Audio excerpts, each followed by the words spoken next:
Hey, well, we're on our lovely road again. I've just been up to get some work clothes so I can do some painting at our project. And boy, you wouldn't think the road could get any worse, but it does. These grooves get deeper and deeper. There's Julio. So we just keep going. The rain is still absolutely relentless. It just doesn't give up, and of course that means that the road just can't get rid of that much moisture, and it soaks in, but not for very long.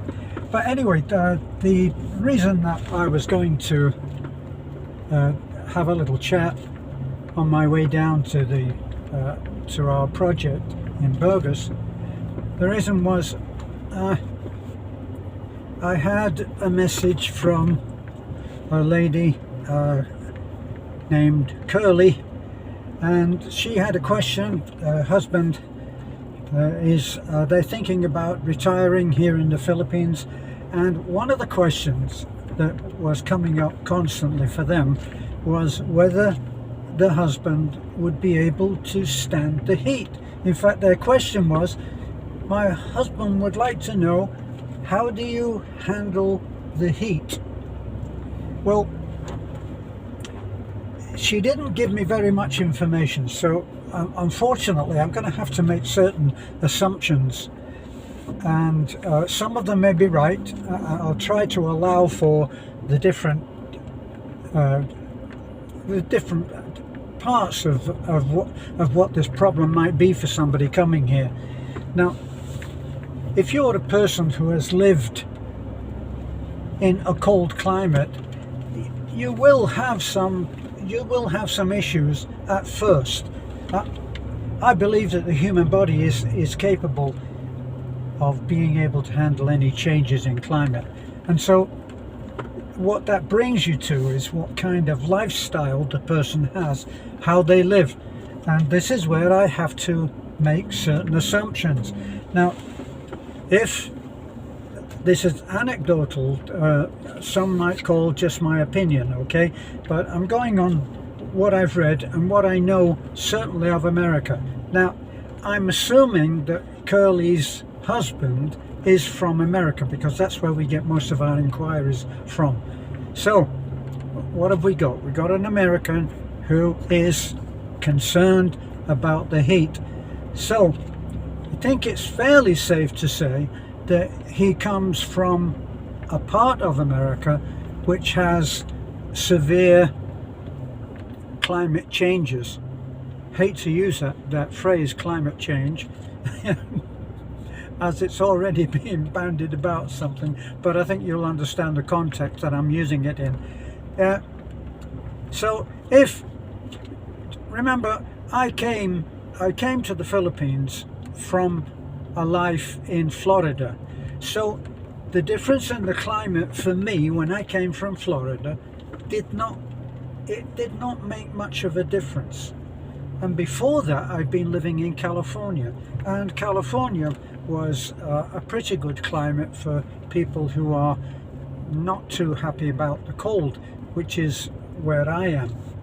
So when I was in, the reason I'm saying about the assumptions, and that Curly's husband may be coming from a very cold climate, is that in Florida, people from the north, who Floridians call snowbirds, they come down in the winter, so they stay.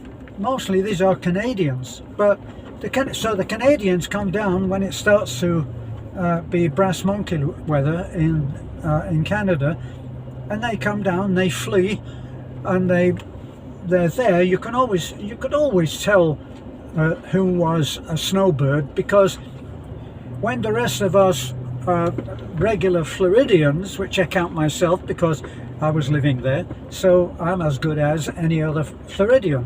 I'm used to the climate.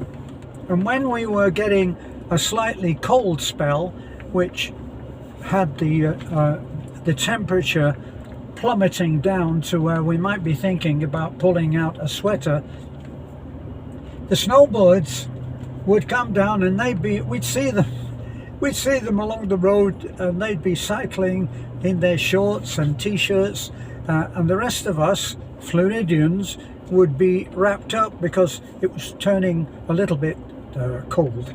So you come from a very cold climate, and it doesn't take much to make you think that it's cold, that it's hot. All right, so you will have to have an adjustment there, but it will come. Now this brings you to what's your lifestyle. And lifestyle is not about what kind of clothes you wear and what kind of car you drive. Lifestyle is your way of living. Are you a drinker? Are you a smoker? Do you do drugs, whether street drugs or recreational drugs, should I say? Or are you on prescription drugs? And if you're on prescription drugs, what for? Okay, so I make no judgment about any of these things. There are people who apparently are quite happy to be a drinker. I have some friends who are, and they think that I'm a party pooper because I don't drink. Well, my reason for not drinking is lessons hard won when I was a musician. And I was in a band for 7 years, and during that time I watched alcohol destroy people's lives. So just negotiating that bit of really horrible road there, it's absolutely full of water and mud. So I watched them, and it was not a nice thing to watch. And I know that it destroyed lives because I would see my fellow musicians, and we would be on the road, and we worked a lot in the band that I was in, and it was a well-known band as a working band. All right, so we weren't making top 40 records, but we were covering them. Okay, we were a working band, and we worked every night of the week, sometimes for as long as 6 weeks at a time. So the stress is quite high, and some people manage to, in their view, alleviate that stress by drinking. Now I'm talking about pretty hard drinking, so certainly to the point where judgment was affected. Research and actually experimentation with people testing how they respond to a certain amount of drugs. This is when they decided, in California, they decided zero tolerance for drinking and driving. And the way that they did that, look at this, look, there's a man with his little girl or little boy, and he's on a caravan. Hey, he's starting very young, yeah? That's a little boy, and he looked barely a year old, and he's on the front. He's on the front of the caravan there with his dad. Well, anyway, they tested in order to find out what the breathalyzer would and wouldn't tell them.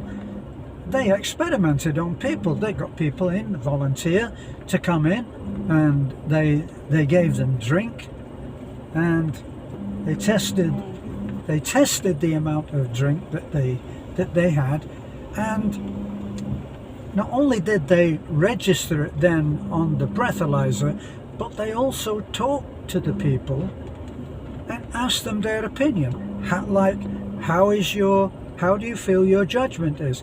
How do you feel your reaction time is? And of course, they were amazed that some people would have 3 or 4 or 5 drinks and still believe that their judgment was not impaired. Well, anyway, that's part of my reason for not having alcohol in my life.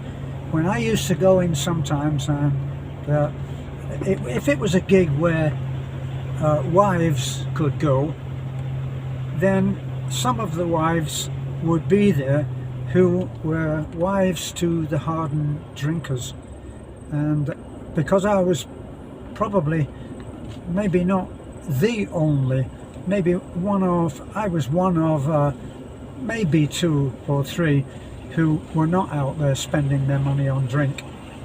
And I would talk to the wives, and the wives would tell me just how badly alcohol affected their family. I remember that one wife said to me, "I can tell the way he opens the door, the way he comes in the door." We would be arriving home at maybe 2 or 3 in the morning. So, absolute silence, and obviously the wife would be in bed asleep, and then she would be attuned to waiting for her husband to arrive home safely.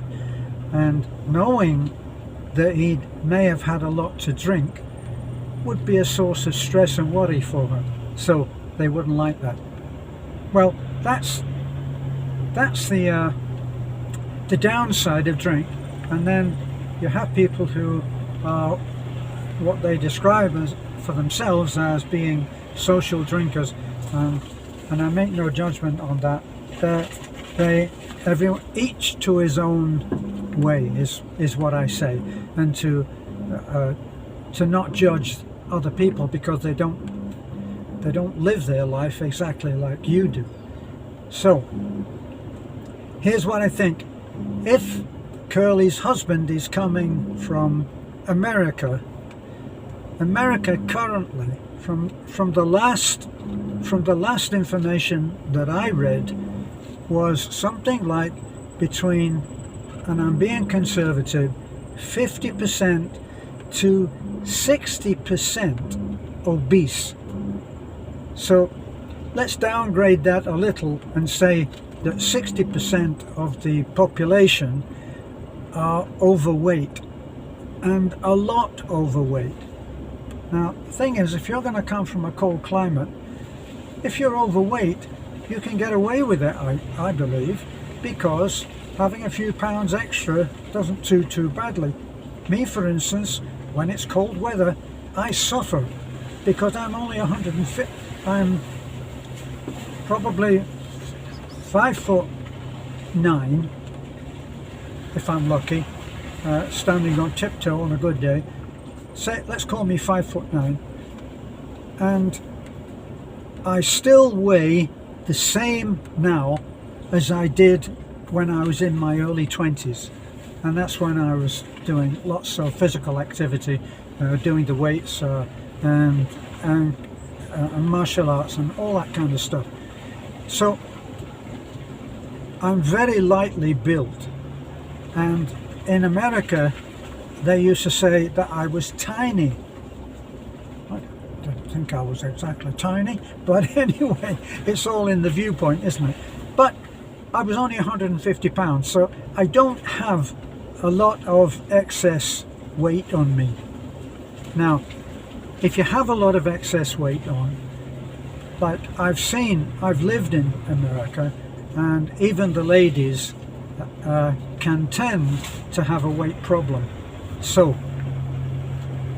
if you're coming from a cold climate and you're carrying a lot of weight, that will be a strike against you for handling the new hot weather easily. All right, this is my opinion, and it's based on the fact that when I see someone and I know, I can see that they're overweight, and I can see that they're not handling the hot weather very well, right? So you see them and they're perspiring, they're out of breath, and you know, even I here, even with my weight in the hot weather, I can sweat through a t-shirt and it can be wet given the right circumstances.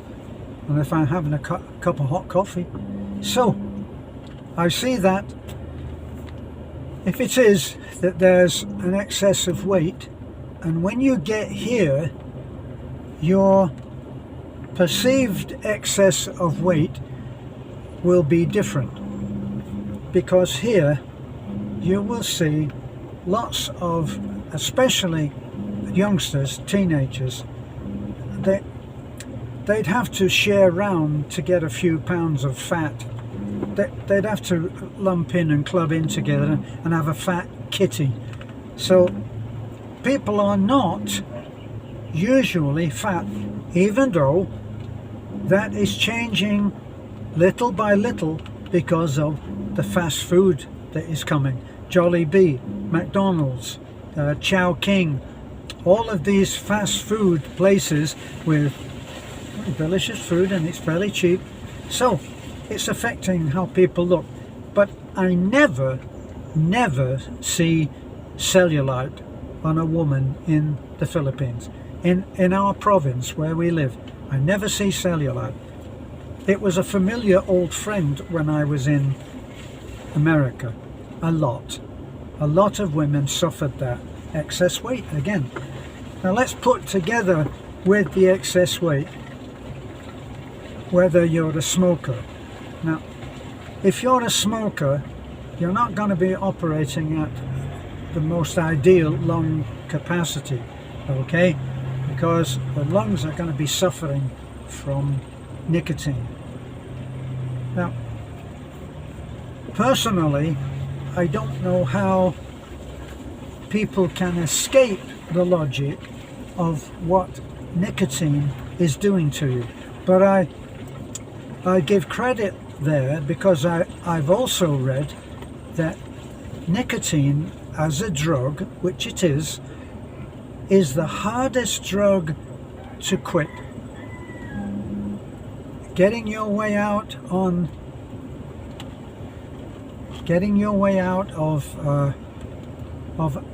an addiction to nicotine is supposedly very, very difficult.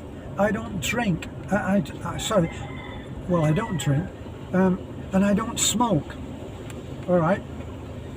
I admit that probably makes me a boring old fart. In fact, when I was first texting Beth with the intention that perhaps we could meet, that was one of the things that I said. I don't drink, I don't smoke, and I don't do drugs, either prescription or otherwise. So some people will call me a boring old fart. It's up to you, but that's the lifestyle that I live. So what have we got? If you're overweight, if you smoke, and if you drink. Now I know people who are not a huge amount taller than me. Now let's face it, we're all shrinking as we get older, which when you're my age you really don't want to be thinking of that. I only started off at just over 5'9", so I don't want to be shrinking. But anyway, that's not exactly important, is it? But I've seen people and they're carrying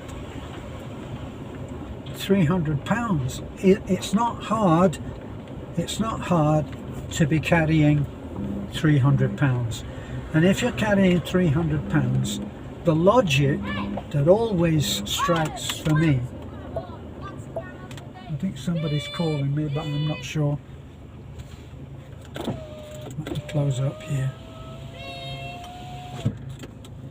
So the logic behind, I'm at the main road now, so I just got to be careful because they can come around these corners very fast. So overweight, smoking and drinking, if you like your drink, that's your choice, and all of those three things are choices, and you have to pay the price. Now, as I said, when I was a musician,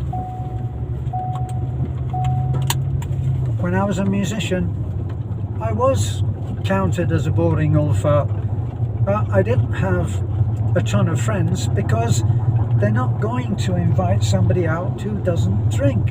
It's a fact of life, it's the reality.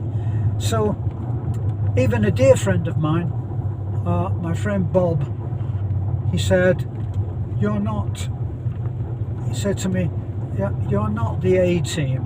You don't know how to party. And that was true.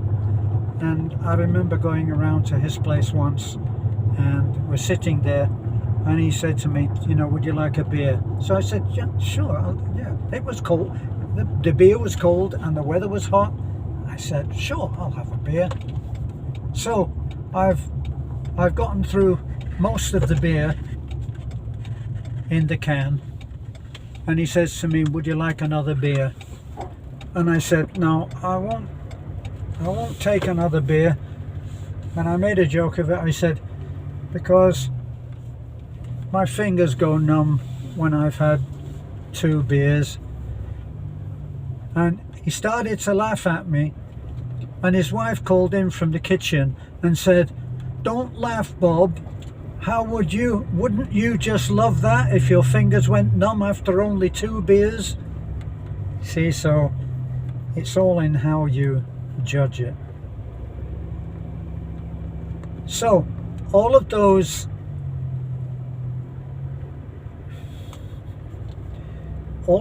aspects are all of lifestyle. So if you're coming from America, you will have a big appetite, because even being overweight, it's a choice.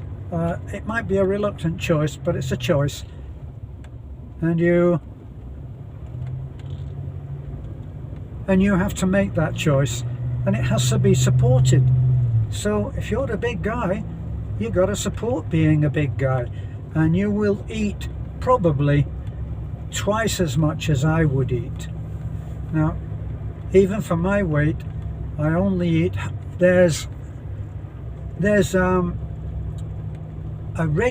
almost regulated, but there's a serving of rice that you get here with every meal, and it's the same wherever you go. You get a certain amount of rice that you would hold in 2 hands.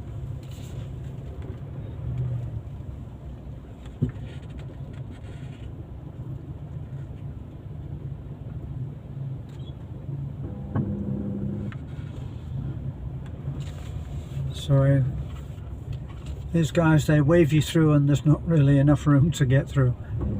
So I only eat half of the rice. Now, my wife, as a Filipino, can eat my half, the half I leave as well, because for her, rice is life. But if you're coming over, you would probably try to regulate in your adjustment to the heat. You would probably try to regulate the amount that you eat, and you would gradually slim down. But it would be difficult if you were still smoking and drinking. I mean, that's just a fact of life. And with that, smoking and drinking, you have the risk of stroke and heart attack. I'm 84 in July, 84 years old in July, and I just had some of the tests done, blood tests, for blood sugar, blood pressure, heart rate, and I even had the guy listen to my chest to see if he heard anything on the lungs. I'm completely clear on all of those. So here's my summing up of what our lifestyle can sometimes give us. The Americans are very, very good at certain kinds of phrases. One of the phrases to do with money is what they call a balloon payment. And that is where, if you're paying for something on finance, in other words by installments, if you're paying for something by installments, then the way that they suck you in to buying something is to give you a balloon payment. and that is where you'll pay a payment that you can afford, in the hope that in the future, when the balloon payment comes in, you probably will have traded that car in, or exchanged that house, and you'll be into another payment. But it means you pay at the end, and life is a little bit like that. If you're a drinker, smoker, partier, lack of sleep, no exercise, you know, a fun guy, as my friend Bob would say, you may have the balloon payment at the end. And the balloon payment at the end, for someone who has had the party lifestyle with all that goes with it, drugs, whether they are street drugs or whether they are prescribed drugs, prescription drugs, they've had all of that, and they've smoked and they've drank. Don't forget, people who are in their 60s have come from a lifestyle in a society where drinking and smoking was totally okay. It was socially acceptable. So it's only later, when the education finally starts to make sense, that they give up smoking and some give up drinking, but a lot just cut down, which is good as well. So that's my feeling. If you come here and you think that you're going to live a life of excess in eating, drinking, no exercise and all of that, and be able to easily cope with the heat, in contrast to, say, a cold climate that you've come from, you're going to have a difficult time. But if you come ready to adopt a different way of living, where you're not going to drink as much, and where possibly you're already a reformed former smoker, then you'll do fine. The body will adjust. I hope, Curly's husband, that this makes sense to you, and I hope not too many bitter pills on your lifestyle. Good luck.